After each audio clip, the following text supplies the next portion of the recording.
All our listeners are kind of at different levels in their maturity of their maintenance reliability program.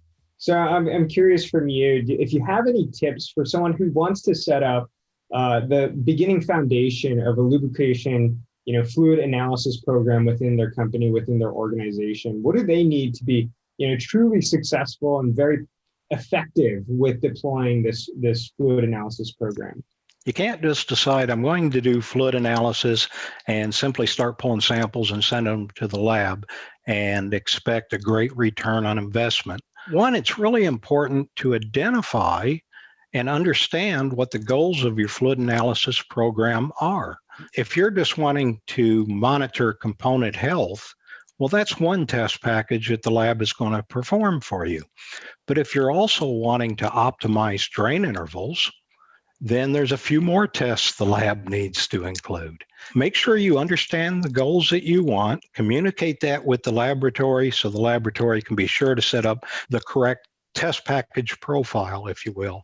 Second, I think it's really important for the customer to assign a program manager that's going to take ownership of the program.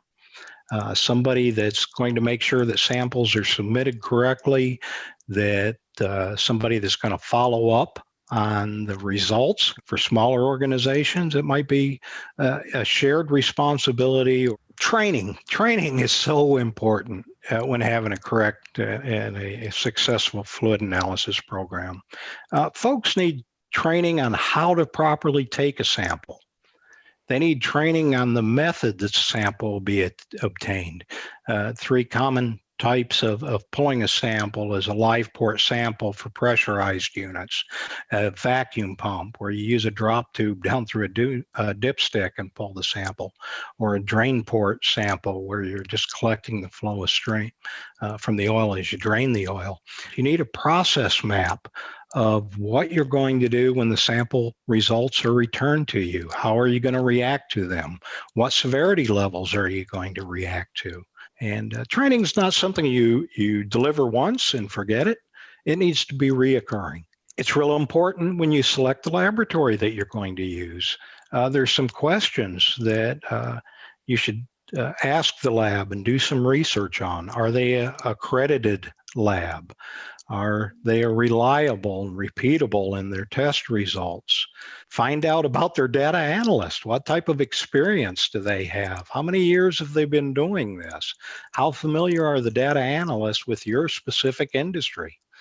When samples are submitted, it just is so important to make sure you can include the manufacturer and the model and the lubricant name, the lubricant grade.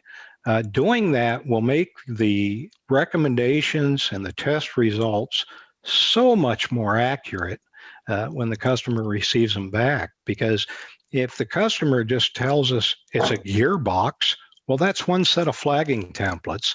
But if we have it's a gearbox and the actual make and model and the exact lubricant that's being used, that's a whole different world of consideration when the data analyst reviews the results and provides recommendations back. If you decide you make this decision to do fluid analysis and you get these reports back, do something with it. Just think of how detrimental that can be to your program if there's a high severity report sitting in there with a recommendation from a data analyst that says we recommend this equipment be shut down immediately and XYZ be performed, but nobody's looked at that report yet and the equipment's still out running. You've just increased that opportunity for a catastrophic failure to incur. So make sure you're doing something with the data. And then finally, I think it's so important that program champion identify quick wins and share it with the entire organization.